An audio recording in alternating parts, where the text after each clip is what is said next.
생명의 생가 이영훈 목사입니다. 세상이 점점 어려워져 가고 있는 것 같습니다. 그러나 홀로의 힘든 시간에 하나님을 대면하는 경건의 시간을 가질 수 있어서 성도들에게는 큰 위로와 은혜가 되고 있다는 사실을 이제 느끼고 있죠. 샘가를 후원하고 계시는 분들과 전화를 나누며 안부를 전하기도 합니다. 집사님 한 분은 목사님이 요즘 전도가 더 잘 되고 있습니다 라고 하는 이야기를 듣기도 했습니다. 또 권사님 한 분은 사무실을 방문해서 요즘 성경을 집중적으로 읽을 수 있어서 또한 묵상할 수 있어서 감사하다는 이야기를 듣기도 했습니다. 또 목사님 한 분이 사무실을 방문하셔서 여러 이야기를 했습니다. 참 훌륭한 목사님이셨고 성도들을 지극히 사랑하고 말씀을 사랑하시는 분이었습니다. 어떻게 하면 성도들과 함께 더 깊은 하나님의 말씀에 묻혀 살 수 있는가를 고민하시고 또 생명의 생가를 제가 받아가시는 모습을 보았습니다. 우리 주변에 부정적인 환경과 부정적인 이야기들이 넘쳐 흐르지만 어려움 중에서 고난 중에서도 성도들에게는 하나님의 은혜가 넘친다고 하는 사실을 우리는 맛보고 있죠. 오늘 하나님께서 우리에게 주신 말씀은 에스겔서 41장 13절에서 26절까지 성전 뜰의 측량과 성전 장식에 대한 이야기입니다. 본문은 성전의 서쪽 건물과 성전 사면의 길이를 보여주고 아울러 성전 내벽에 장식된 문양과 몇 가지 중요한 물품들을 소개하고 있습니다. 먼저 13절에서 15절까지 말씀을 보면 성전을 측량하니라는 내용입니다. 성전 본체와 뒤뜰에 있는 부속 건물의 총 규모에 대한 언급이죠. 이를 보면 새 성전 본체는 그 길이가 100척이었습니다. 또 여기서 본체의 길이란 동서의 길이 곧 서쪽 골방 외벽에서부터 현관까지의 길이를 말하고 있죠. 또 성전 본체의 남북 너비도 100척이었는데 이는 본체의 좌우에 20척의 뜰과 5척의 지대, 본체의 내벽과 골방, 내벽, 성소의 너비를 전체로 합해서 이것도 100척입니다. 그러므로 천사가 측량한 성전은 정방형 모양이라는 것을 알 수가 있죠. 이는 성전의 안전성을 보여주기도 하고 상징적으로는 예수 그리스도를 통한 하나님의 완벽한 구원의 계획을 의미하고 있다고 여겨집니다. 자, 그렇다면 천사가 측량한 줄로 오늘 우리의 교회를 측량하시고 그 어떠함을 보시고 그에 따라 축복도 하시고 책망도 하신다는 것을 알아야겠습니다.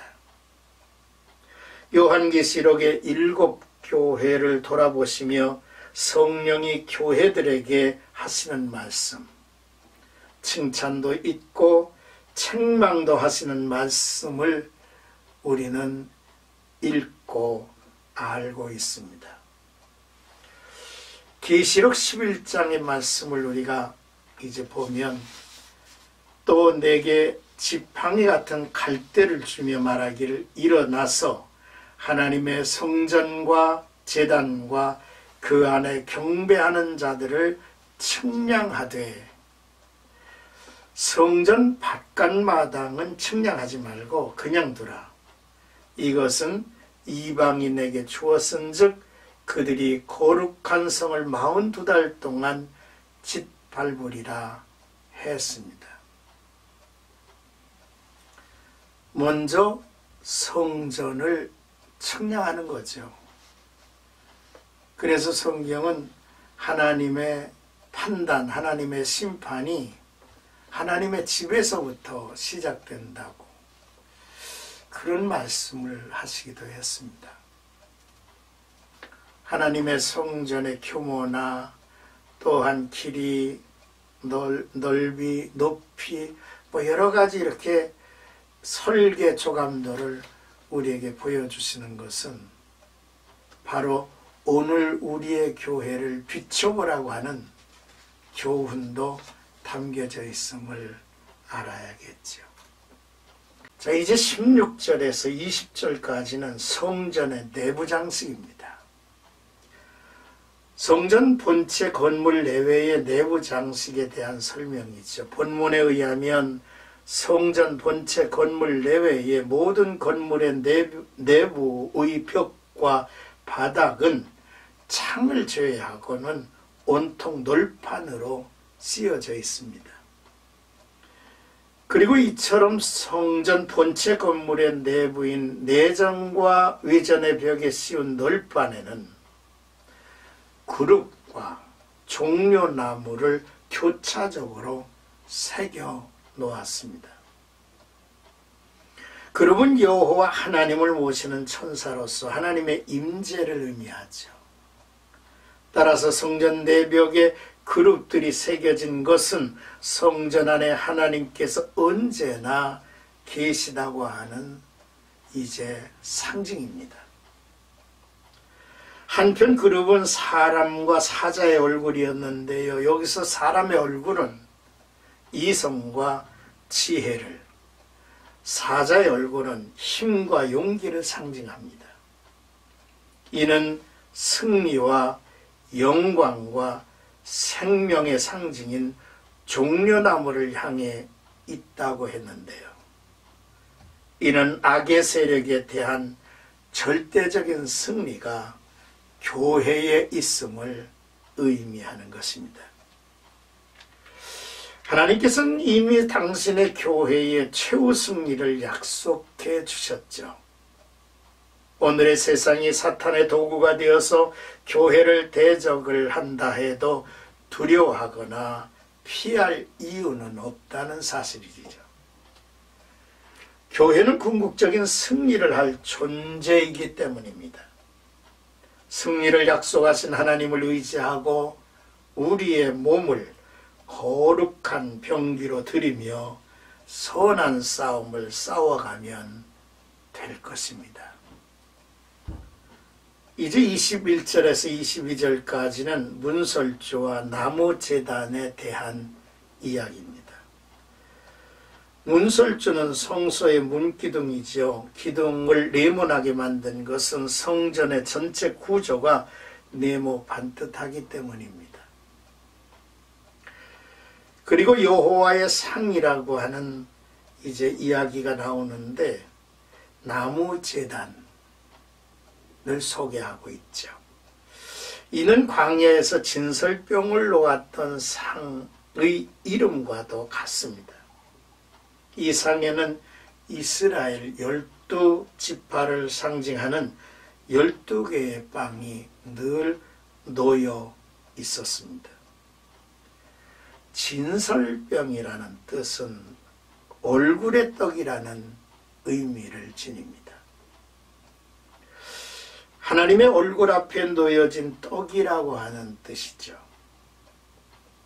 성도의 존재가 그렇다는 말씀입니다. 이는 하나님 앞에서 살아가는 성도들은 그의 몸과 마음 그리고 삶을 산 제사로 드려졌고 하나님께로부터 받으신 바 된 재물이라고 하는 사실을 일러주고 있는 것입니다. 끝으로 23절에서 26절까지는 성전 내전과 외전의 문을 이야기하고 있습니다. 현관과 성소 사이 그리고 성소와 지성소 사이에 각각 문이 있었습니다. 여기서 접는 두 문짝이라는 말은 이 문들이 모두 두 짝으로 된 여닫이 문임을 뜻하지요. 이 성전 문틀에도 그룹과 종려나무가 새겨져 있습니다. 우리가 주님의 몸된 교회를 드나들면서 하나님의 임재 앞에 서며 그와 대면을 한다는 믿음이 있었으면 좋겠습니다. 또한 그리스도로 말미암아 승리와 영광과 풍요의 자리로 나아가는 것임을 믿어야 할 것입니다. 이 문은 바로 예수 그리스도를 상징하는 것이고 또 이 문에서 우리는 예수 그리스도를 묵상할 수 있습니다. 우리는 양의 문이신 예수 그리스도와 함께 들어가고 나오면서 꼴을 얻습니다. 매일매일 주님과 동행하는 축복을 누립니다. 또한 성도의 몸이 살아계신 하나님의 성전이라고 하지 않았습니까? 그렇다면 내 안에도 그룹과 종려나무가 새겨져 있다고 하는 사실을 알아야겠죠. 성전된 나와 여러분, 또 우리가 주님의 몸된 교회에서 한 지체가 되고 또 하나의 집으로 세워가면서 이 성전이 우리에게 말씀하고 있는 신령한 축복이 나와 여러분들에게 충만하기를 주님의 이름으로 축복합니다.